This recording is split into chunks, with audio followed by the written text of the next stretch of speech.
A girl washes up on the shores of Hong Kong with no memory of who she is, where she came from, or what even happened. Today, we're going to talk about the book The Girl with a Thousand Faces by Sunyi Dean. This is the second book that I've read by this author. And the other one was called The Book Eaters, which was weird and wondrous, and I really like that one. So I wanted to try this one out. Love the premise of it. You have this woman who has no idea who she is, but she ends up making her way to the city of Kowloon, which is the walled city, and it's a city of ghosts.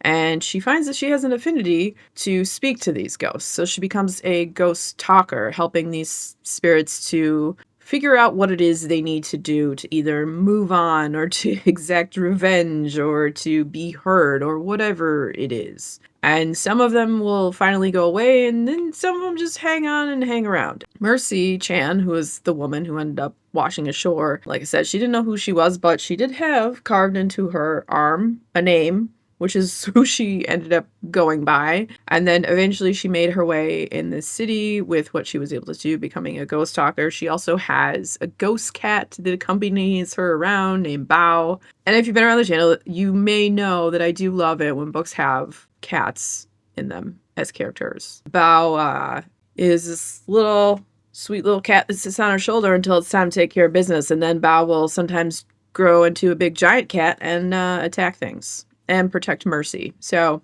you have the story of what happened to Mercy, like when she first gets to Hong Kong and whatnot. Over time, how eventually you get the backstory of what happened to her, who she was, where she came from, and all of that stuff. As you come into the story, it really just starts off with a bang. Like, okay, here you are and you're experiencing what Mercy does for a job. She goes to this apartment where there's this ghost that apparently won't leave it and is causing a ruckus or whatever it's doing. And the apartment that the ghost is supposed to be in is like chained shut. So she's like, okay, so she's like, maybe I'll try the neighbor next door. You know, they're next door, so maybe they know what's going on. She finds out it's like the grandson of the woman who died.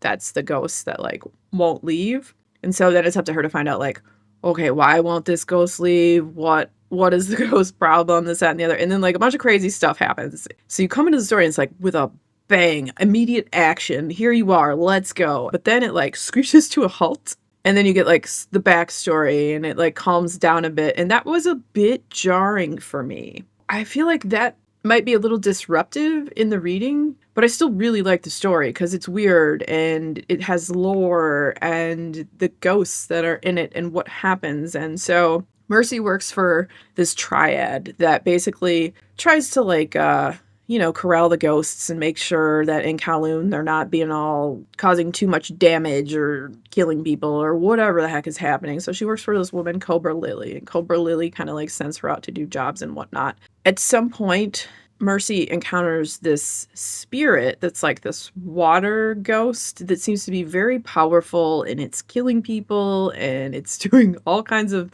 stuff. And it seems that there might be a tie to Mercy and this ghost, but she doesn't remember anything. And then this ghost seems a little bit pissed off about that. And then you also have some political stuff. So then there's this other lady, this politician, Kit Ling, and she wants the city like demolished. They want to get rid of it, but it's like, what are they going to do with all those ghosts? If they do that, those are going to escape. And so Mercy and Cobra Lily are going to go meet with her to try and like deter her of this. And apparently for years they've been trying to like get rid of this city and like the dark stepchild of whatever to Hong Kong. And so they go and they have this meeting and they talk to her, and then Kit Ling's all weird and she's basically like cut and dry, like, this is happening. You guys can't really do anything about it. But then she kind of like is like to Mercy, she's like, have we met before?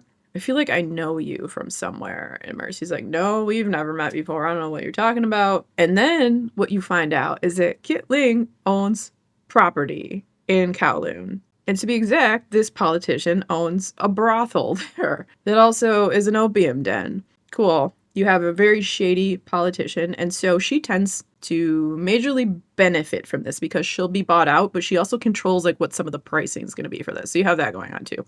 And then she basically is like, well, this spirit is killing people, this is happening, and you guys can't control it, so this is our reason for having this city torn down and buying out the people and the businesses and all that, that, and the other. And so that's, part of like the drama of what's going on in this. So there's a lot of moving parts here, But the main thing is Mercy needs to figure out who she is, where she came from, and her family history, and why this ghost is so focused on her. Because she has to be the one to stop this ghost. And if she can stop the ghost, then maybe she can stop the city from being like sold off and just demolished. You have a lot riding on her shoulders to figure this out. She keeps getting, messages from this water ghost or demon or whatever it is. And there's a crazy twist in it that in no way, shape, or form did I see coming. And I was kind of like, what? Because of that twist, too, I would get confused at times a little bit. So there's a few things about this that were a bit jarring.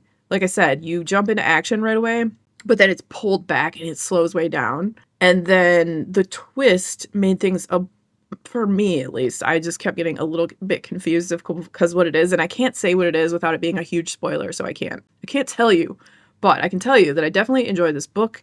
It's weird, it's dark, it's eerie. The storytelling paints a really strange and eerie and lore-filled picture of what's going on, and then all the backstory. So overall, I liked it quite a bit. If you like ghostly, strange, lore-filled, chock full of history, family drama, ghostly drama, then I would say check out The Girl with a Thousand Faces by Sunyi Dean. It is quite the interesting tale. Also, if you enjoyed hanging out today, hit that subscribe button, come back, see me again, and we'll talk about more bookish things and weird stuff.